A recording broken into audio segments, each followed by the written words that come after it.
বন্ধুরা, আপনারা দেখছেন সোয়ান মাল্টিমিডিয়া ইউটিউব চ্যানেল। প্রতিদিনের মতো আজও আপনাদের সামনে একটা ভিডিও নিয়ে আসছি। একটা নতুন তথ্য অ্যাকাউন্টের বিষয় নিয়ে আলোচনা করব আজকে। আমরা নতুন বিসি যারা আছি তাদের কাছে একটা কিছু সমস্যা অনেক বড় হয়ে দাঁড়িয়েছে। অ্যাকাউন্টের যে সিআরএম ভেরিফিকেশন যেটা হয়, আমাদের আধার ভেরিফিকেশন, যা আমরা কাজ করতে গিয়ে অনেক সময় দেখছি তার অ্যাকাউন্টটা ওপেনিং করে বসলাম। বিশেষ করে আমি কোন কথা বলছি নিশ্চয়ই বুঝতে পারছেন। আমাদের আগস্টের পর থেকে দুটো একটা মাস যে অ্যাকাউন্ট ওপেনিং হয়েছিল, এখন অতটা প্রবলেম নেই। তো সেই সব অ্যাকাউন্টগুলো প্রচন্ড সমস্যা আছে। অনেক বেশি ওপেনিং করেছেন, তার ইউআইডি লিঙ্ক ফ্রেশভাবে করতে পারছেন না। বাট সেটা হচ্ছে, লিঙ্কটা হচ্ছে, কিন্তু সব ব্রাঞ্চ করছে না। ব্যাপারটা হচ্ছে এটাই। কারণ আমার ভিডিওতে আমি দুটো একটা কমেন্ট পাই, বা কাস্টমার বা যারা বিসিরা আছে আমাকে পার্সোনালি অনেকে মেসেজ করেন যে দাদা এইটা এইরকমই ভাবে আমাদের ব্রাঞ্চ করে দিয়েছে, হয়েছে, বা আমি নিজেও দেখেছি কাজ হয়েছে। যেমন কোনটার কথা বলছি, এই ধরুন একটা অ্যাকাউন্ট, আমি তো সাথে সাথে পিডিএফটা ডাউনলোড করতে পারলামই না। তো এইটা আমি কি করলাম, ম্যানুয়ালি ফর্মটা ফিল আপ করে নিয়ে ব্রাঞ্চে জমা দেওয়ার জন্য আমি রেডি করেছি। এটা আমি একটা অ্যাকাউন্ট আমি নিয়ে দেখাচ্ছি আমি। তো সেই অ্যাকাউন্টটা কি হচ্ছে, এর আধার লিঙ্ক যখন আমরা ওপেনিং করলাম, সঙ্গে সঙ্গে যদি আমরা ব্যালেন্স ইনকোয়ারি করি, বা হয়তো আমরা বেভুলে কাস্টমারকে অ্যাকাউন্টের কপিটা প্রিন্ট করে দিয়ে দিলাম, পরেক্ষণে যখন কাস্টমার আমাদের কাছে আসছে দেখছি ট্রানজেকশন নট পারমিটেড শো করছে। কারণটা কি, আধার লিঙ্কে তার অ্যাটাচ নেই, এই জন্য করে। এছাড়া তো অন্য কোনো কারণ হতে, ফ্রিজ না কাটালে কিন্তু ইনকোয়ারিটা হবে। অনেকে ভাবছেন যে ফ্রিজ কাটালে হয়তো সমস্যা ক্লিয়ার হয়ে যাবে। না, অ্যাকাউন্ট ফ্রিজ আনফ্রিজের ব্যাপারটা যদিও নাও কাটে, তো অ্যাক্টিভ নাও হয়, তো সেক্ষেত্রে আমরা ইনকোয়ারিটা করতে পারবো। বাট এই ক্ষেত্রে অনেক কাস্টমারের অ্যাকাউন্ট আমরা ইনকোয়ারিটা হয় না। যাই হোক, এইবার যখন অ্যাকাউন্টটা আমরা ব্রাঞ্চে যাচ্ছি, তখন কিন্তু ওখানে সিআরএম এর মধ্যে যখন যাচ্ছে, তখন ওখানে বিসি ইকুয়াইসি বলে একটা অপশন থাকছে, যেটা না ডিলিট করা পর্যন্ত বা না তোলা পর্যন্ত ওই কাস্টমারের ডেটা এডিট করতে পারছে না ওরা। মানলাম ওখান থেকে আধার বা আর যে ফর্মের ব্যাপারটা আছে ডিলিট করে দিল, আবার নতুন করে অ্যাড করলো, ওটা ডিলিটও হয়ে গেল, বা এডিট করে দিল। ওখান থেকে হচ্ছে, অনেক ব্রাঞ্চে এডিটও হয়ে যাচ্ছে। বাট তাও তার যখন এডিট করার পরে আধার লিঙ্ক করতে যাচ্ছে, তখন আধার লিঙ্কটাও করতে পারছে না।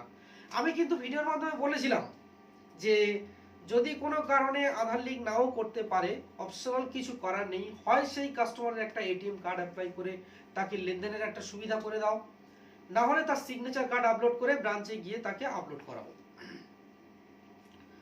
কাজ করানোর জন্য একটা যে কোনো একটা পথ তাকে দিতে হবে। কারণ কাস্টমারটা তো আর সে তো অ্যাকাউন্ট ওপেনিং করে অন্য কোথাও যেতে পারে না। আর ইউআইডি লিঙ্ক না থাকলে নিজেও করতে পারবে না, কেউ করতে পারবে না। আমরা তো আর এসবিআই দের মতো না যে কাস্টমার আইডি দিয়ে টাকা উইথড্রল নেব, সেটা আমাদের কাছে আর নেই। একটা সময় ছিল কি, গণসেবার মধ্যে আমরা অ্যাকাউন্ট নাম্বার দিয়ে সেখান থেকে আমরা উইথড্রল নিতে পারতাম, কিন্তু ওর প্রসেসটা অন্যরকম ছিল। গণসেবাতে অনেক কিছু ফ্রড অ্যাকাউন্টও হয়েছিল, যার কারণে গণসেবা আস্তে আস্তে আপডেট করে ইউআইডির মাধ্যমে নিয়ে আসলো। পরবর্তীতে গণসেবা তুলে দিয়ে এখন আমাদের ওয়েব লিঙ্কের ওয়েব সার্ভারের মধ্যে ডাইরেক্ট ইউআইডি ইকিউআইসি অ্যাকাউন্ট করে দিল। তো যাই হোক, সে বিষয়ে পরে আসছি। আমরা ওই অ্যাকাউন্টগুলো কিন্তু দেখা যাচ্ছে, আমি হয়তো বিসি ব্রাঞ্চের কাছাকাছি আছি, কাস্টমারকে লেনদেনের একটা ব্যবস্থা করে দিলাম, কিন্তু এমন কেউ বিসি ব্রাঞ্চ ছাড়া না হলে 15-20 কিলোমিটার দূরে সে কাজ করতে হচ্ছে, 14-15 কিলোমিটার 20 কিলোমিটার দূরে আছে। সেক্ষেত্রে তার কাস্টমারকে পরিষেবা দেওয়াটা খুবই কষ্টকর ব্যাপার। সে তো চাইবে আমি এখান থেকে ওপেনিং করেছি, আমি এখানে পরিষেবাটা নেবো, দূরে যাওয়াটা তার পক্ষে একটা চাপ হয়ে যাবে। তো আমি সেই বিসিদের উদ্দেশ্য একটা কথা বলবো, তবে কাজটা করার আগে ভেবে কাজ করবে। আমার ভিডিও দেখে যে এই নয় যে কাজটা করে বসলেন পরবর্তীতে সমস্যায় পড়লেন, তা না, ভেবে কাজ করবেন। এটা আমি নিজে করেছি যার কারণে আমি কথা বললাম। তো মনে করুন এই কাস্টমারের অ্যাকাউন্ট ওপেনিং করলেন বা হয়ে গেছে, কোনো কারণে তাকে একটা কপি দিয়েছিলেন, দেওয়ার পরে তার এই কাজটা সাকসেস হচ্ছে না, কোনো মতে সিআরএম মডিফাই করলো, হচ্ছে না, বা ব্রাঞ্চ আমার থেকে অনেকটা দূরে, কাস্টমারও পরিষেবা নিতে পারছে না। আমি কি করব, সেই জায়গায় যেখানে তার আধার লিঙ্ক ব্রাঞ্চে কোনো মতেই করতে পারছে না, তো আমরা চেষ্টা করব ফার্স্ট কোনো কারণে ওই আইডি দিয়ে আধার নাম্বারটা ডিলিট হয় কিনা। আমরা সবাই জানি আধার নাম্বার যদি আইডি থেকে ডিলিট হয়ে যায়, দ্বিতীয়বার অ্যাকাউন্ট ওপেনিং নিয়ে নেয়। তো এই অ্যাকাউন্টের ক্ষেত্রে কি হবে, বেশিরভাগ সময় আধার নাম্বার অলরেডি ডিলিটই থাকে।